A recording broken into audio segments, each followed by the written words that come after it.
Hi children, we are discussing factors affecting enzyme activity. You know, enzymes, most of the enzymes are proteins made of amino acids. That amino acids are bind together by peptide bond.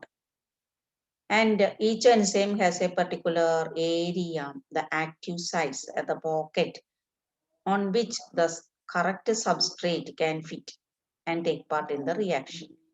ഇത്രയും നമ്മൾ പഠിച്ചതാണ് അല്ലേ?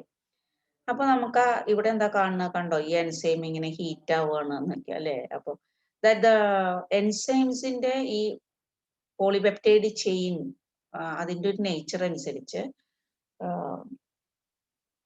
the enzyme activity can be affected by change in the tertiary structure of protein. ഈ tertiary structure of protein, ആ polypeptide chain വളരെ പെട്ടെന്ന് ഡീനാച്ചർ ചെയ്യാം with increase in temperature. It may damage the peptide bond. അപ്പൊ അത് പെട്ടെന്ന് ലൂസായി പോയി അതിന്റെ ഷേപ്പ് തന്നെ ഇല്ലാണ്ടായി പോവാം. അപ്പൊ ഈ ഒരു ആക്റ്റീവ് സൈറ്റ് തന്നെ അതിൽ ഇല്ലാണ്ടായി പോകും. അപ്പൊ പിന്നെ സബ്സ്ട്രേറ്റിന് കയറി വന്ന് ഇരിക്കാൻ പറ്റില്ല എന്ന പോലെയാണ്. ഓക്കെ, അപ്പൊ ടെമ്പറേച്ചർ അങ്ങനെയുള്ള ഒരു ആക്ഷൻ നടത്തും എന്ന് നമ്മൾ ഇതിനു മുമ്പും ശ്രദ്ധിച്ചതാണ്. ബാക്കിയുള്ള ഫാക്ടേഴ്സ് ഏതൊക്കെയാണെന്നും കൂടി നോക്കാം. Which are the different factors affecting enzyme activity. Enzymes are proteins നമ്മൾ പറഞ്ഞു. അപ്പോൾ ആ പോളിപെപ്റ്റൈഡ് ചെയിൻ്റെ അമിനോ ആസിഡിന്റെ തമ്മിൽ ചേർക്കുന്ന പെപ്റ്റൈഡ് ബോണ്ടിനെ ടെമ്പറേച്ചർ പെട്ടെന്ന് ബ്രേക്ക് ചെയ്യാം.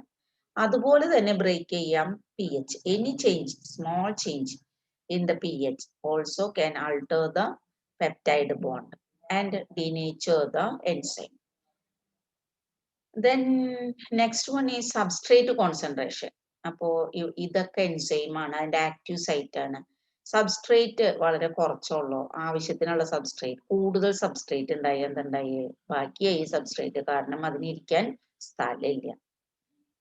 Then chemical inhibitors, that is certain enzymes. നമുക്കറിയാം എൻസൈംസിന് ഒരു പോക്കറ്റ്, ഒരു ആക്റ്റീവ് സൈറ്റ് ഉണ്ട്. അവിടെയാണ് കറക്റ്റ് വൺ വന്നിട്ട് ഫിറ്റ് ആവേണ്ടത്. പക്ഷേ അവിടെ വേറൊരാൾ പോയി ഇരുന്നാൽ ഇയാൾക്ക് വന്നിരിക്കാൻ പറ്റുമോ? ഇല്ല. അപ്പോ these substances, there are certain chemicals act as competitors, act as inhibitors.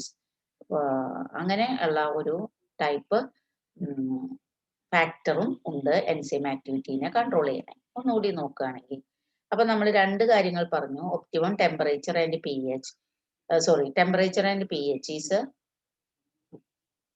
essential factors. Any change in this temperature or pH, any slight change in temperature or pH can affect the nature of the tertiary structure of protein. Peptide bond in another affect ചെയ്യും. അപ്പോ അങ്ങനെയുള്ള temperature നമ്മളിപ്പോൾ ഒരു graphical റെപ്രസെന്റേഷനിൽ rate of reaction Y ആക്സിസിലും X ആക്സിസില് P എച്ചോ ടെമ്പറേച്ചറോ പ്ലോട്ട് ചെയ്തിട്ട് നമ്മൾ ഓരോ പി എച്ചിലും റേറ്റ് എത്രയുണ്ട് അങ്ങനെ നോക്കിയാൽ നിങ്ങൾക്ക് കാണാം ഒരു പെർട്ടിക്കുലർ പി എച്ചില് നമുക്ക് മാക്സിമം റേറ്റ് ഓഫ് റിയാക്ഷൻ കാണാം.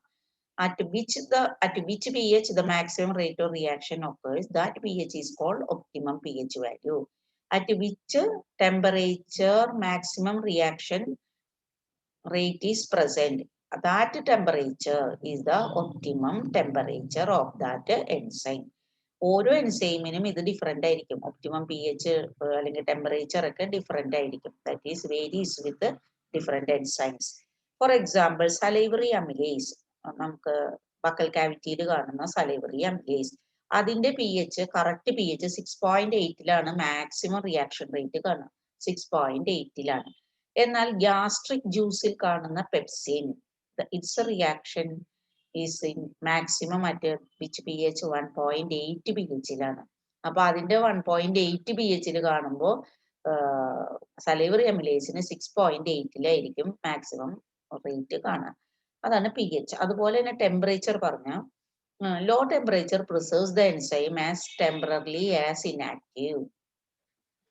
വളരെ ടെമ്പറേച്ചർ കുറവാണെങ്കിൽ എൻസൈം എന്ത് ചെയ്യും, ഇനാക്റ്റീവ് ആയിട്ടിരിക്കും. അപ്പൊ അങ്ങനെ ഇനാക്റ്റീവ് ആയിട്ട് ആ എൻസൈമിന്റെ പ്രവർത്തനം ഇരിക്കാൻ ലോ ടെമ്പറേച്ചർ ഹെൽപ്പ് ചെയ്യും. അപ്പോ നമ്മൾ ആ ഒരു പ്രിൻസിപ്പിളിനെ ബേസ് ചെയ്തിട്ടാണ് നമ്മൾ ഫുഡൊക്കെ ഫ്രീസറിലൊക്കെ സൂക്ഷിക്കുന്നത്. അപ്പൊ എന്താ ഉണ്ടാവുക, അവിടെ ഡീകേ ചെയ്യാനുള്ള എൻസൈം അവിടെ എന്ത് ചെയ്യും? ടെമ്പററിലി ഇനാക്റ്റീവ് ആയിട്ട് റിമെയിൻ ചെയ്യും. അപ്പോൾ ഫുഡ് അതേപോലെ പ്രിസർവ് ചെയ്യപ്പെടും. അതുപോലെ തന്നെ ടെമ്പറേച്ചർ നമ്മൾ പനിയൊക്കെ വരുമ്പോൾ നമുക്ക് ഫുഡിനൊന്നും ടേസ്റ്റ് ഉണ്ടാവില്ല. എന്താ കാരണം? സലീവറി അമിലേസ് അതാണല്ലോ ബക്കൽ കാവിറ്റിയിൽ കാണുന്ന എൻസൈം. ആ എൻസൈം ഡീനേച്ചർ ആയി പോയിട്ടുണ്ടാവും. അതിന്റെ പെപ്റ്റൈഡ് ബോണ്ട് ഒക്കെ ബ്രേക്ക് ചെയ്ത് പോയിട്ടുണ്ടാവും. അപ്പോ ആ സലീവറി അമിലേസിന് ആക്ഷൻ ഇല്ലാതെയായി. അതുകൊണ്ട് നമുക്ക് ഫുഡ് സലൈവ വെച്ച് കുറച്ച് ഒരു സ്ലൈറ്റ് ഡൈജഷൻ കഴിയൂലോ. അങ്ങനെയല്ലേ നമുക്ക് കുറച്ചുകൂടി സ്വീറ്റൻ ആയിട്ട് തോന്നുന്ന ഫുഡൊക്കെ. അങ്ങനെ ടേസ്റ്റ് ഒന്നും ഇല്ലാതെയാവും. ഓക്കെ. അപ്പൊ ഈ കണ്ടീഷൻസ് ഓർക്കുക. Then next is chemical inhibitor. Sorry, substrate concentration. Next is substrate concentration. അപ്പോൾ സബ്സ്ട്രേറ്റ് കോൺസെൻട്രേഷനിൽ എന്താണ്? ഇവിടെ ഈ പിക്ചറിൽ നോക്കിയാൽ കാണാം സബ്സ്ട്രേറ്റ് വളരെ കുറവായിരുന്നു ആദ്യം. അപ്പോൾ റിയാക്ഷൻ റേറ്റും വളരെ കുറവായിരുന്നു. എന്നാൽ സബ്സ്ട്രേറ്റിന്റെ എണ്ണം കൂടിയപ്പോൾ റിയാക്ഷൻ റേറ്റ് കൂടി. എന്ന് വെച്ചിട്ട് സബ്സ്ട്രേറ്റിന്റെ എണ്ണം അതിനനുസരിച്ച് പിന്നെയും കൂടി എന്ന് വെച്ചിട്ടോ there is no subsequent change അല്ലെ. വീണ്ടും ആ ഒരു റിയാക്ഷൻ റേറ്റ് കൂടുന്നില്ല. അത് more or less remain steady. അപ്പൊ increasing substrate concentration increases the rate of reaction only up to a point. ഒരു പോയിന്റ് വരെ മാത്രമേ ഈ റിയാക്ഷൻ റേറ്റ് കൂടുള്ളൂ. Increases the rate of reaction only up to a point. That point, up, the maximum reaction is present. That point is called the maximum velocity. The maximum velocity ഏത് substrate കോൺസെൻട്രേഷനിലാണ് നോക്കുക. ആ substrate കോൺസെൻട്രേഷനേക്കാൾ കൂടുതൽ എത്ര substrate ഇട്ട് കൊടുത്തിട്ടും reaction rate പിന്നെ കൂടില്ല.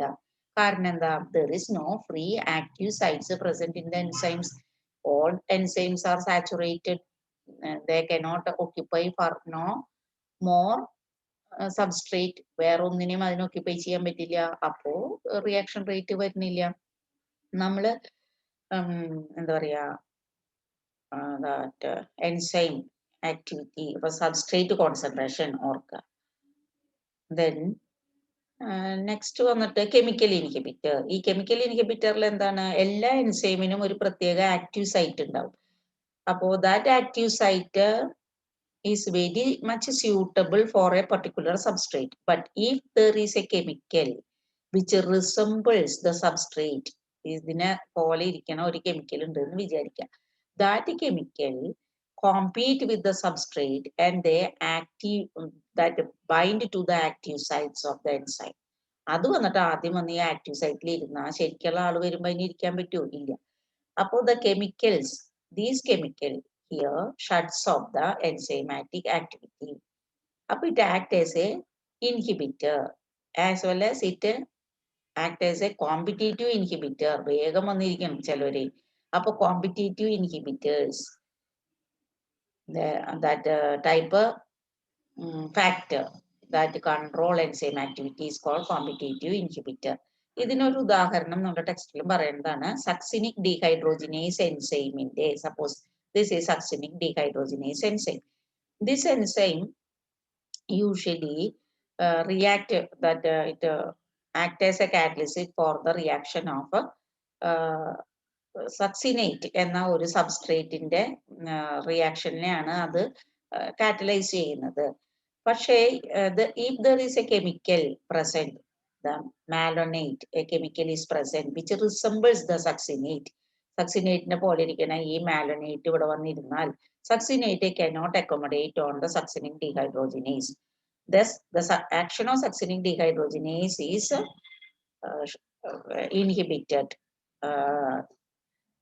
Then it cannot work. ഈ എൻസൈമിന് കാര്യമായിട്ട് വർക്ക് ചെയ്യാൻ പറ്റാതെയോ. അപ്പൊ ആ റിയാക്ഷൻ റേറ്റ് കുറയും. റേറ്റ് കുറയില്ലേ? യെസ്. ഈ പ്രിൻസിപ്പിൾ വെച്ചിട്ടാണ് നമ്മള് ഇപ്പോൾ ചില മെഡിസിൻസ് ഒക്കെ ഇപ്പൊ പാത്തജൻ ബാക്ടീരിയൽ ഡിസീസസ് അതിനൊക്കെ പാത്തജൻസിന്റെ ഒക്കെ ആക്ഷനെ കൺട്രോൾ ചെയ്യുക ഈ തരം മെത്തേഡാണ്. അപ്പൊ നമ്മൾ കഴിക്കുന്ന മരുന്നൊക്കെ ഈ കോമ്പറ്റേറ്റീവ് ഇൻഹിബിറ്റേഴ്സ് പോലെ അവിടെ പോയിട്ട് ആ പാത്തജന്റെ എൻസൈമിൽ പോയിട്ട് വേഗം പോയി ബൈൻഡ് ചെയ്യുമ്പോൾ ആ എൻസൈം ഡീനാച്ചർ മീൻസ് ആ എൻസൈം കനോട്ട് വർക്ക് പ്രോപ്പർലി. അപ്പോൾ എൻസൈമാറ്റിക് ആക്ഷൻ ഇൻഹിബിറ്റഡ് അങ്ങനെ കൺട്രോൾ ചെയ്യാൻ പറ്റും. അപ്പോൾ that about the factors affecting enzyme action. Which are the factors affecting? നമ്മൾ ടെറിഷറി സ്ട്രക്ചറിനെ തന്നെ മാറ്റിമറിച്ചുകൊണ്ട്, അതായത് ഡീനാച്ചർ ചെയ്തുകൊണ്ട് ടെമ്പറേച്ചർ ആൻഡ് pH. പിന്നെ സബ്സ്ട്രേറ്റ് കോൺസെൻട്രേഷൻ, ആക്റ്റീവ് സൈറ്റിന്റെ ഡെഫിഷ്യൻസി ക്രിയേറ്റ് ചെയ്തുകൊണ്ട് സബ്സ്ട്രേറ്റ് കോൺസെൻട്രേഷൻ. യഥാർത്ഥത്തിൽ വന്നിരിക്കേണ്ട ആൾക്ക് പകരം വേറൊരാൾ വന്നിരുന്നിട്ട് കോമ്പറ്റീറ്റീവ് ഇൻഹിബിറ്റേഴ്സ്. അങ്ങനെ 4 ഫാക്ടേഴ്സ് ഓർക്കുക ഫോർ എഫക്റ്റിംഗ് എൻസൈം ആക്ടിവിറ്റി. അപ്പോ അടുത്ത ക്ലാസ്സിൽ നമുക്ക് ഇതിന്റെ ഒരു കാര്യം കൂടി നമുക്കൊന്ന് നോക്കാം. അപ്പോൾ എൻസൈമും സബ്സ്ട്രേറ്റും ഈ ലോക്ക് ആൻഡ് കീ പ്രിൻസിപ്പിളിലാണ് വർക്ക് ചെയ്യുന്നതെന്നാണ് പറയുന്നത്. അപ്പോൾ സബ്സ്ട്രേറ്റ് ലോക്കിൽ കറക്റ്റ് ആയിട്ട് പാകമായാൽ മാത്രമാണ് ഈ സബ്സ്ട്രേറ്റിൽ നിന്ന് പ്രൊഡക്റ്റ് ആയി മാറാൻ പറ്റുള്ളൂ അതിന്. അതേസമയം ഈ സബ്സ്ട്രേറ്റിന് റിസംബിൾ ചെയ്യുന്ന വേറൊരാൾ അവിടെ വന്നിരുന്നാൽ അപ്പോ ചിലപ്പോ ഈ ശരിക്കുള്ള സബ്സ്ട്രേറ്റ് വരുമ്പോ അതിൽ കയറാൻ പറ്റില്ലല്ലോ, അല്ലേ? അപ്പൊ നമ്മൾ പറയില്ലേ ചിലപ്പോ ലോക്കിന്റെ അകത്ത് വേറെ എന്തെങ്കിലും കയറിയിരുന്ന ഈ ലോക്ക് കയറില്ല എന്ന പോലെ സംഭവിക്കാം. അപ്പൊ കോമ്പറ്റീറ്റീവ് ഇൻഹിബിറ്റേഴ്സ് അതുപോലെയാണ് വർക്ക് ചെയ്യുക. Normally enzymes and substrate are their relationship is like a lock and key mechanism. അതും കൂടിയും ഓർക്കാം. Okay, thank you children.